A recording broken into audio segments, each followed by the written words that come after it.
నేను చారు చేస్తున్నానండి. ఇక్కడ పప్పుచారు చేద్దామని చారు అయితే అడగోసిన. ఇందులో కొంచెం కారం వేసుకుందాం.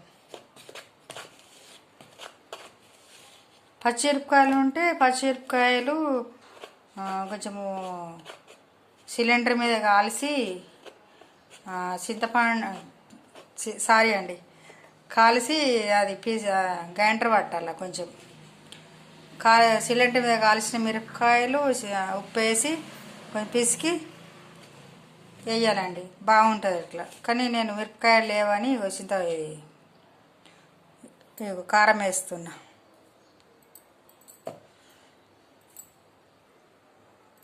ధనియాల పొడి, ఉప్పు,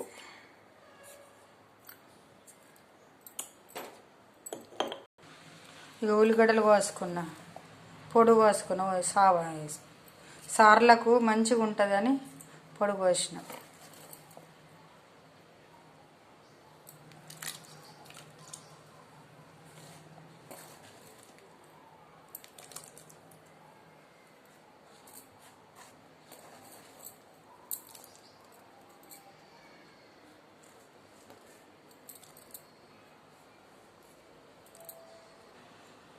మంచిగా కలుపుకొని తాలు పెట్టుకోవాలండి.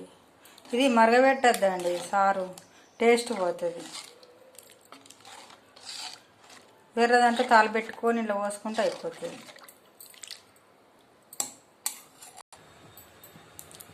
చారుకు తాలు పెడుతున్నానండి.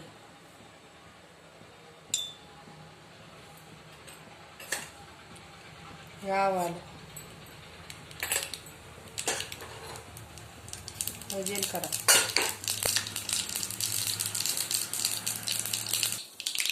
ఎల్లిపాయ,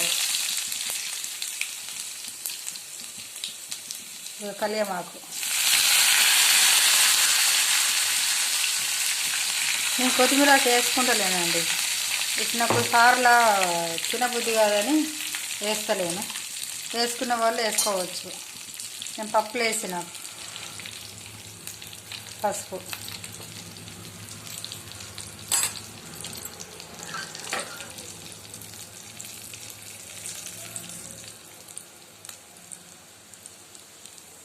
సార్లో పోస్తున్నా.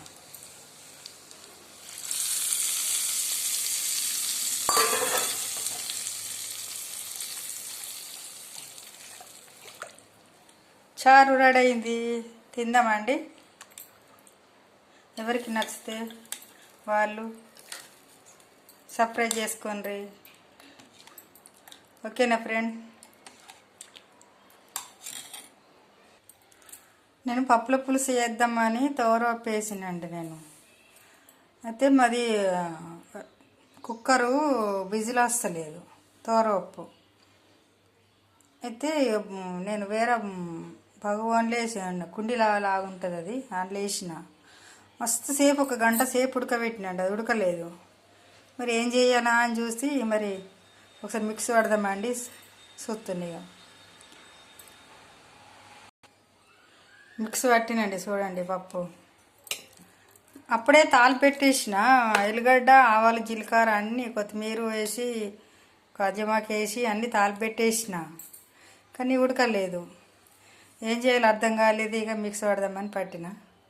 మళ్ళా ఎల్లిగడ్డ, ఆవాలు, జీలకర్ర వేసి తాలు పెట్టుకొని కొంచెం పలస వేసుకుందాం.